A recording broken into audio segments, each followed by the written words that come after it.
Listen.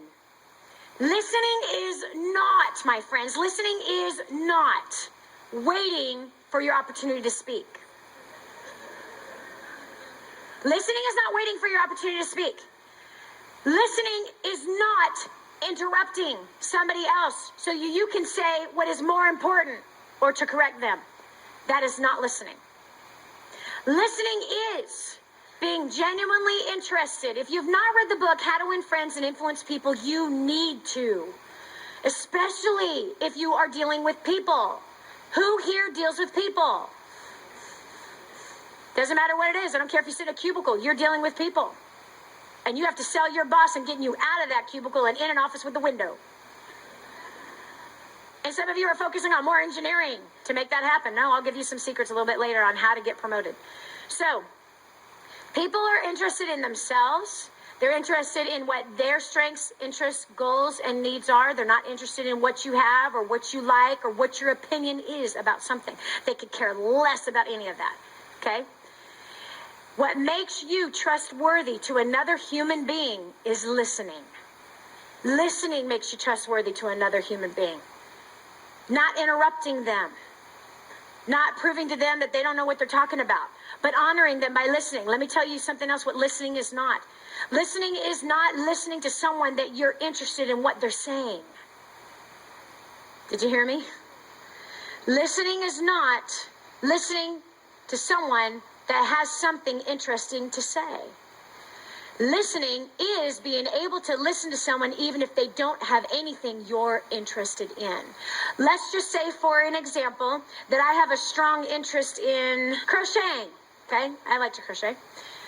So you ask me about what I like to do for recreation, what I like to do for fun. I say, I really enjoy crocheting. Actually, I really enjoy cooking. Okay? That's a stress reliever for me. And you could say to me, oh, really? Wow, that's wild. I hate it. Off. And in other words, listening and honoring a human being means that you are going to learn about who they are and what makes them tick and what matters to them, regardless if it matters to you. That's listening. That you could have a conversation with somebody that you share zero interest with at all. But when they walk away from having a conversation with you, they think you think just like them. Therefore, they trust you because a bridge was built, and the bridge was called listening. The bridge is called listening. My friends, in this day and age, more than ever in history, and today with the economy as it is, it's the people that have mastered the skill of building relationships are the ones that will not receive the famine. Did you hear me? It is the ones that have mastered the skills of building relationships and honoring their fellow man that will still be highly recommended in a drought. If you are depending on your product or service or ideas to get you through these next famine years, because we are in a famine whether you realize it or not. But I will tell you that the Bible shows a way to escape it. It does. So the famine is not for you unless you want to stay ignorant. It'll be for you. But it's those that know how to honor people and to listen, regardless if you're interested in what they're talking about or not. I have had thousands upon thousands of personal conversations with people try having a conversation with a rocket scientist, a statistician.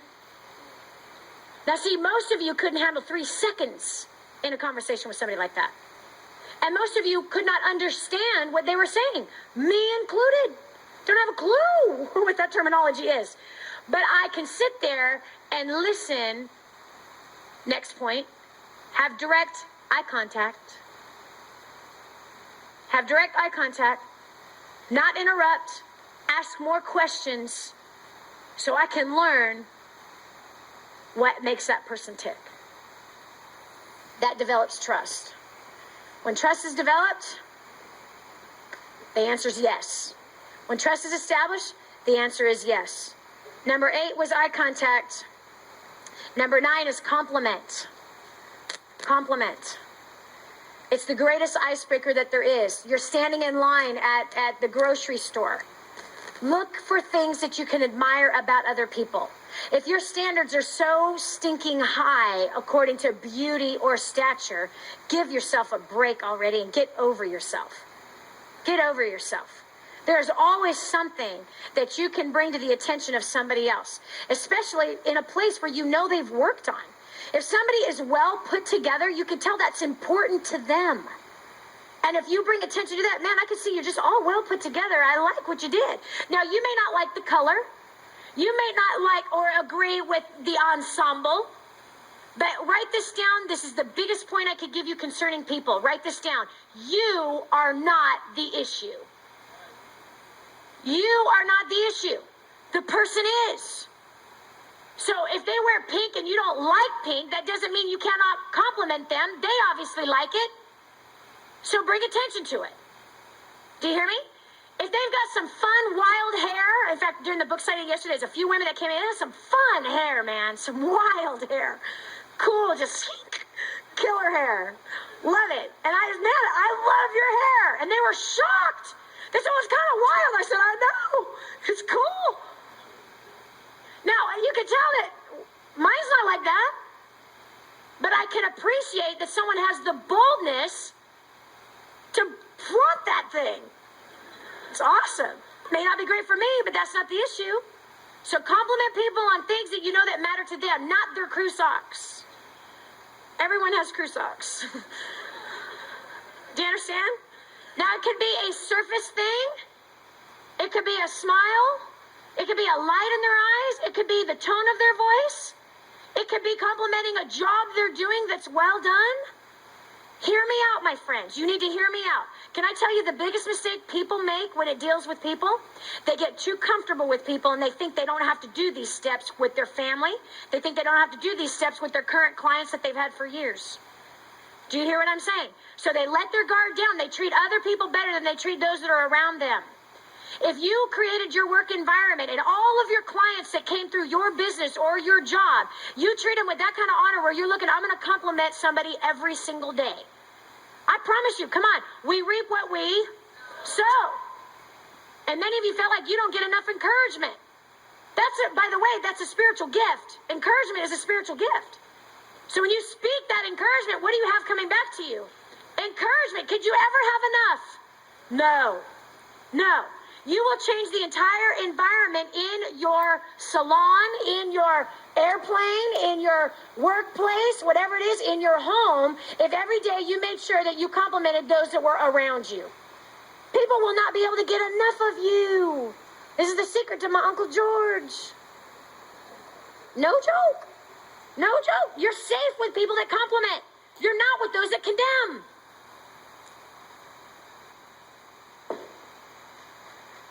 Are you catching what I'm throwing down? You are not, come on. How many of you know people that you feel safe around? I want you to think about that person right now. It's probably someone that encourages you. Someone that believes in you. Not somebody that's waiting for you to fall. Catching it? Okay, number 9, compliment. Number 10 is body language.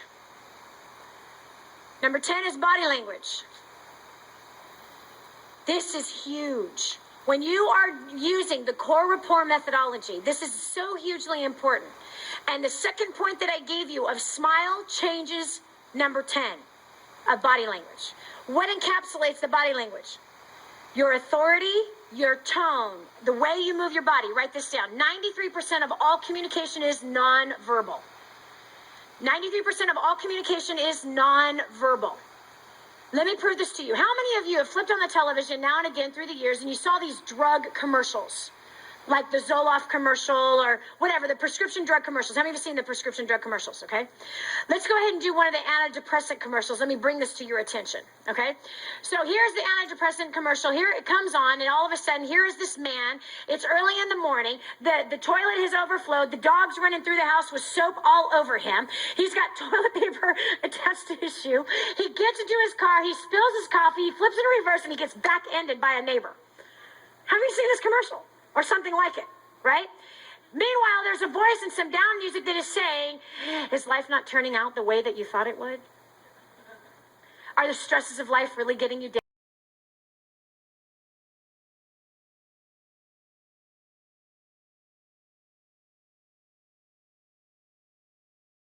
To work and your boss doesn't promote you and he piles double the amount of work because they just fired somebody and figured you could do the same job, including your own job.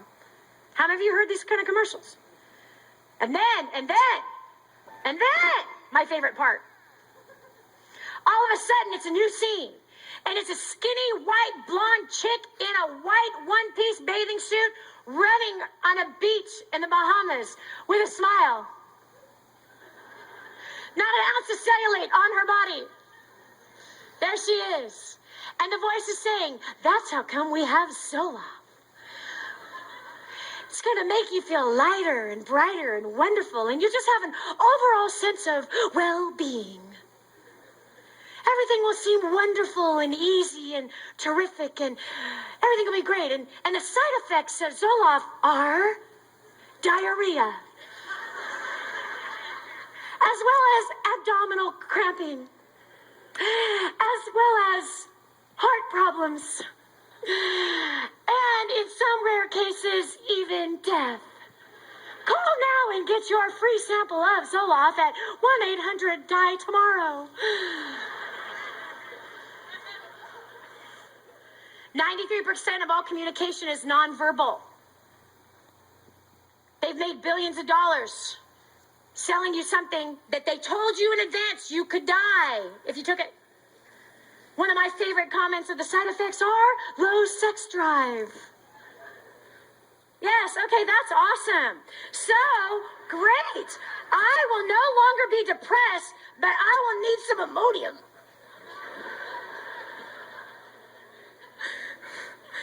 I will have an overall feeling of well-being, but I'll have some abdominal crunches and cramping in my belly throughout the day. But I'll feel good. It's okay. I will not want to have sex with my husband anymore, but we'll be fine. And I might die every time I swallow this stuff, but it's all right. It'll all work out. 93% of all communication is non-verbal. So here they tell you the side effects, and yet we pick up the phone and still order it. Why? Because it's not what you say, it's how you say it. That's why. It's not what you say, it's how you say it. Prime example, husband comes home, says, honey, I'm going out with the guys, and we're going out to the bar, and we're going to play some pool tonight. And she says, you go right ahead. He takes that as a yes. But what was the nonverbal communication communicating? You do, you're dead. You have to correct your nonverbal communication. You see, if you are afraid to talk to people, guess what? That is what you're communicating. You may be listening, reading a script, which I have. How many of you have these? A whole bunch of you. If you are in any kind of marketing position or any kind of sales and you don't have this, you're just stupid. No joke. No joke. If you market products, ideas, or services, and you have children, there are scripts in here that give you the words to say, the 7%. Well, if only 7% determines by the words, you better make the words count. And the words are in here. Every script that's ever flown out of my mouth, I have a 90% closing ratio with everything I've ever did, sometimes 100% closing ratio. All the words are written down. They are strategic words that don't trigger a negative response. How many of you don't know what those words are? Here they are. Because how many of you know there's some words that you can say that provoke people to think other things? Yes, you can. And then you have to work double time to get them thinking the right thing. How many of you don't like to work double time? Me neither.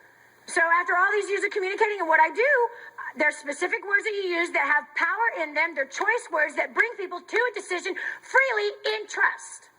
And those are in that script book. Who does not have those? Why are you still sitting down? Anyway, body language, authority, tone. You can get up and go to the back tables and get them. There they go. There's a few smart people that are moving.